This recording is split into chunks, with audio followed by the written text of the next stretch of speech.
TBC Tamil News. டிபிசியின் தலைப்புச் செய்திகள். தேர்தல் சட்டமீறல்கள் தொடர்பான முறைப்பாடுகள் அதிகரித்த வண்ணம் இருப்பதாக தேர்தல்கள் ஆணைக்குழு தெரிவித்துள்ளது. சிலர் அஞ்சுவது போன்று இறுதி நேரத்தில் தேர்தல் மோசடிகள் இடம்பெறுவதற்கு வாய்ப்பு இல்லை என்று அனுரகுமார திசாநாயக்க தெரிவிக்கிறார். ஐக்கிய நாடுகள் மனித உரிமைகள் பேரவையில் மனித உரிமைகள் உயர்ஸ்தானிகர் சமர்ப்பித்த அறிக்கை பேரவைக்கு இருக்கும் ஆணையை மீறியதாக இருக்கிறது என இலங்கையின் நிரந்தர பிரதிநிதி கூறியிருக்கிறார். ஈஸ்டர் ஞாயிறு குண்டு தாக்குதல்களின் சூத்திரதாரிகளை தனது அரசாங்கம் தண்டிக்கும் என சஜித் பிரேமதாசா தெரிவித்துள்ளார்.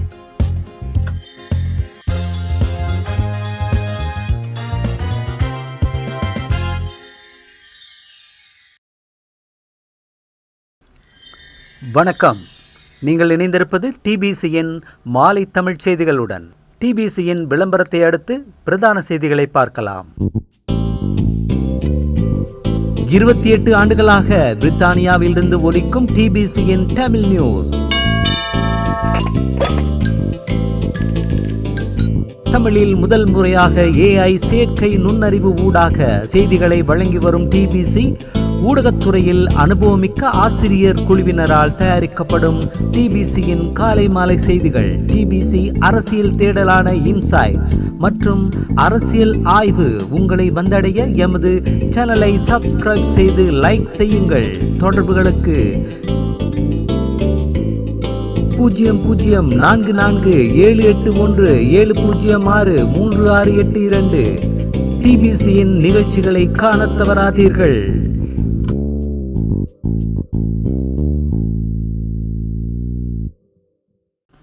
இனி பிரதான செய்திகளை பார்க்கலாம். ஜனாதிபதி தேர்தலுக்கு இன்னமும் 10 தினங்களே இருக்கும் நிலையில் தேர்தல் சட்டமீறல்கள் தொடர்பான முறைப்பாடுகள் அதிகரித்த வண்ணம் இருப்பதாக தேர்தல்கள் ஆணைக்குழு தெரிவித்தது. நேற்றைய தினம் மாலை 4:30 மணியுடன் முடிவடைந்த 24 மணித்தியாலங்களுக்குள் 183 முறைப்பாடுகள் கிடைக்கப்பெற்றதாக அறிவிக்கப்படுகிறது. ஜூலை 31ஆம் திகதிக்கும் நேற்றைய தினத்துக்கும் இடைப்பட்ட காலப்பகுதியில் மொத்தமாக 3406 முறைப்பாடுகள் ஆணைக்குழுவுக்கு கிடைத்திருக்கின்றன. இவற்றில் பெருமளவானவை தேர்தல் சட்ட மீறல்களேயாகும். வன்முறைகள் குறித்த முறைப்பாடுகள் இந்த தடவை மிகவும் குறைவானவையாக இருப்பது கவனிக்கத்தக்கது.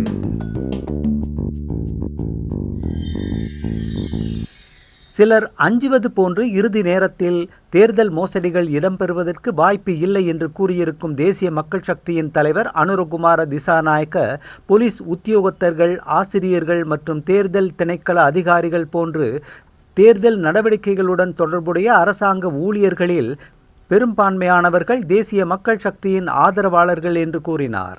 மாத்தளையில் தேர்தல் பிரச்சார கூட்டத்தில் நேற்றைய தினம் உரையாற்றிய அனுரகுமார, ஜனாதிபதி விக்ரமசிங்க சூழ்ச்சிதனமான அரசியல்வாதி என்றும் தேசிய மக்கள் சக்தியின் வெற்றியை தடுப்பதற்கு இறுதி நேரத்தில் எதையாவது அவர் செய்வார் என்றும் சிலர் அஞ்சுகிறார்கள். ஆனால் எமது வெற்றியை தடுக்க விக்ரமசிங்காவினால் எதையுமே செய்ய முடியாது என்று கூறினார். ரணில் தோல்வியை ஒத்துக்கொண்டு அமைதியாக வெளியேறுவார் என்பது எனக்கு நிச்சயம். அவர் தேர்தல்களில் தோற்பதில் அனுபவம் வாய்ந்தவர். வாக்குச்சீட்டுகளுக்கு எதையாவது செய்வார்கள், வாக்கு பெட்டிகளை மாற்றுவார்கள் என்ற பயம் சிலருக்கு இருக்கிறது. அவ்வாறு எதையும் செய்ய முடியாது. வாக்கு பெட்டிகளுக்குள் போடப்படும் வாக்குச்சீட்டுகளை எண்ணி முடிவுகளை அறிவிப்பது அரசாங்க ஊழியர்களே. அவர்கள் வாக்குச்சீட்டுகளை பாதுகாப்பார்கள். வாக்கு பெட்டிகள் போலீஸ் பாதுகாப்புடனேயே வாக்கு எண்ணும் நிலையங்களுக்கு எடுத்துச் செல்லப்படும். எந்த விபரீதமும் நடந்துவிடாமல் இருப்பதை போலீசார் உறுதி செய்வார்கள். அவர்கள் எமது ஆதரவாளர்கள் என்று அனுரகுமார கூறினார்.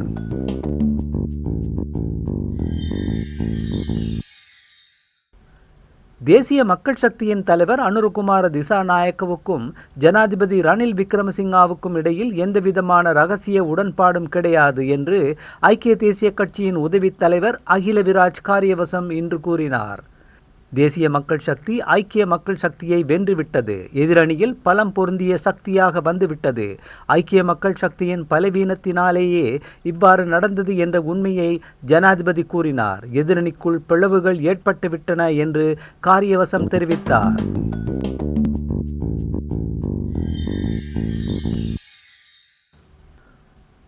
முன்னாள் சுகாதார அமைச்சர் கெஹலிய ரம்புக்வெல உள்ளிட்ட மூவருக்கும் மாளிகாக்கந்த நீதிவான் நீதிமன்றம் பிணை வழங்கி உத்தரவிட்டுள்ளது. தரமற்ற இம்யூனோகுளோபுலின் ஊசி மருந்துகளை கொள்வனவு செய்தமை தொடர்பில் மேற்படி சந்தேக நபர்கள் கடந்த பிப்ரவரி 2 கைது செய்யப்பட்டு விளக்கமறியலில் வைக்கப்பட்டிருந்தனர். சந்தேக நபர்கள் இன்று புதன்கிழமை மாளிகாக்கந்தை நீதிவான் நீதிமன்றில் முன்னிலைப்படுத்தப்பட்ட போதே இந்த உத்தரவு பிறப்பிக்கப்பட்டுள்ளது.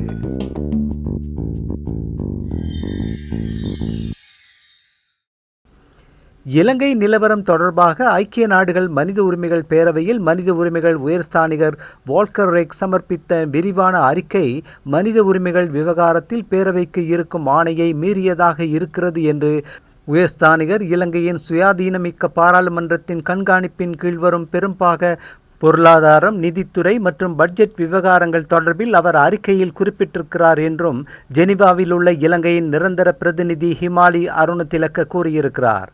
மனித உரிமைகள் பேரவையின் 57வது கூட்டத்தொடரில் நேற்று முன்தினம் அவர் உரையாற்றினார். இலங்கையின் சர்வதேச பங்காளிகள் இலங்கையின் எதிர்காலம் தொடர்பில் கொண்டிருக்கும் அபிப்பிராயத்துக்கு முரணாக மனித உரிமைகள் உயர்ஸ்தானிகர் எதிர்மறையான ஒரு தோற்றப்பாட்டை காண்பிப்பதில் அக்கறை செலுத்தியிருக்கிறார். அண்மை கால சவால்களை வெற்றி கொண்டு இலங்கையின் சமூக உறுதிப்பாட்டையும் பாராளுமன்ற ஜனநாயகத்தையும் பேணி காத்ததை அங்கீகரிக்க அவர் தவறிவிட்டார். உணவு, சக்தி மற்றும் பொது சேவைகளை வழமை நிலைக்கு கொண்டு வந்து மேம்பட்ட சூழ்நிலை தோற்றுவிக்கப்பட்டதை அவர் கவனத்தில் எடுக்க தவறிவிட்டார் என்று அருணதிலக்க கூறினார். மேலும் சிறுவர்களை படைக்கு சேர்த்தல், தற்கொலை, குண்டு தாக்குதல்கள், ஜனநாயக ரீதியாக தெரிவு செய்யப்பட்ட பாராளுமன்ற உறுப்பினர்கள் மற்றும் அரசியல் தலைவர்களை படுகொலை செய்யப்பட்டமை, வடகிழக்கில் மக்களின் ஜனநாயக உரிமைகள் மற்றும் சுதந்திரங்கள் சீர்குலைக்கப்பட்டமை உட்பட புலிகள் அமைப்பினால் செய்யப்பட்ட பயங்கரவாத செயல்களையும் மனித உரிமை மீறல்களையும் பற்றி மனித உரிமைகள் உயர்ஸ்தானிகர் அறிக்கையில் எதுவும் குறிப்பிடவில்லை என்றும் இலங்கை தூதுவர் கூறினார். மனித உரிமைகள் பேரவையின் 51 தீர்மானத்தை ஐக்கிய நாடுகள் மனித உரிமைகள் உயர்ஸ்தானிகர் அலுவலகத்தில் நிறுவப்பட்டுள்ள சான்று திரட்டும் பொறிமுறையையும் இலங்கை திட்டவட்டமாக மீண்டும் நிராகரிக்கிறது என்றும் அருணதிலக்க தெரிவித்தார்.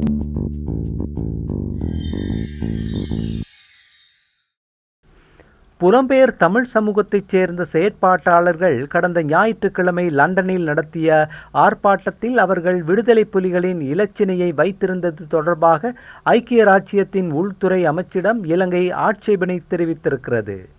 இலங்கை அணிக்கும் இங்கிலாந்து அணிக்கும் இடையிலான 3வது டெஸ்ட் கிரிக்கெட் போட்டிக்கு முன்னதாக ஓவல் மைதானத்தின் பிரதான வாயிலில் கடந்த ஞாயிறன்று ஆர்ப்பாட்டம் இடம்பெற்றது குறிப்பிடத்தக்கது.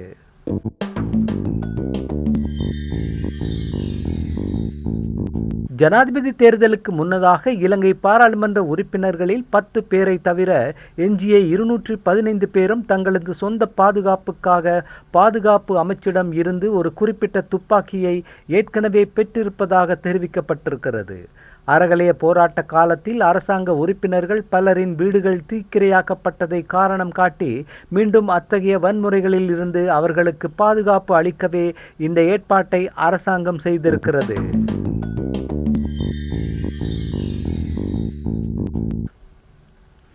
ஈஸ்டர் குண்டு தாக்குதல்களின் சூத்திரதாரிகளை தனது அரசாங்கம் தண்டிக்கும் என்றும் அந்த தாக்குதல்களில் பாதிக்கப்பட்டவர்களுக்கு இழப்பீடுகள் வழங்கப்படும் என்றும் ஐக்கிய மக்கள் சக்தியின் தலைவர் சஜித் பிரேமதாச இன்று இலங்கை கத்தோலிக்க திருச்சபையின் தலைவரான கொழும்பு அதிமேற்றிராணியார் கார்டினல் மெல்கம் ரஞ்சித்திடம் உறுதியளித்தார். இன்று காலை கார்டினல் ரஞ்சித்தை பிரேமதாசா சந்தித்திருந்தார் என்பது குறிப்பிடத்தக்கது.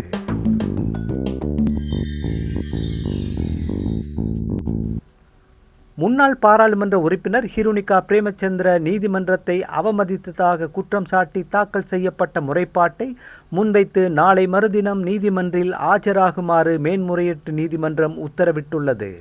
உவா மாகாண முன்னாள் ஆளுநர் ஹர்டி ஜமால்டீன் தாக்கல் செய்த முறைப்பாடு இன்று மேன்முறையீட்டு நீதிமன்ற நீதிபதிகளான நிஷங்க பந்துல குணரத்ன மற்றும் சசி மகேந்திரன் ஆகியோர் முன்னிலையில் விசாரணைக்கு எடுத்துக்கொள்ளப்பட்டது. இதன்போது பிரதிவாதி ஹிருணிகா பிரேமச்சந்திர சார்பில் முன்னிலையான சட்டத்தரணி இந்த வழக்கு தொடர்பான எதிர் ஆட்சேபங்களை தாக்கல் செய்வதற்கு கால அவகாசம் கோரினார். அதன்படி நவம்பர் 21 முன் ஆட்சேபனைகளை தாக்கல் செய்ய வேண்டும் என்று உத்தரவிட்ட நீதிபதிகள் வழக்கை டிசம்பர் 4 மீண்டும் அழைக்க வேண்டும் என்றும் உத்தரவிட்டனர். அத்துடன் பிரதிவாதியான ஹிருணிகா பிரேமச்சந்திர வழக்கு விசாரணை தினத்தன்று நீதிமன்றில் முன்னிலையாக வேண்டும் என்றும் நீதிமன்றம் உத்தரவிட்டுள்ளது. அந்த செய்தியோடு நிறைவுக்கு வருவது டிபிசியின் தமிழ் செய்திகள். மீண்டும் நாளை காலை வழமை போல் சந்திக்கலாம். வணக்கம்.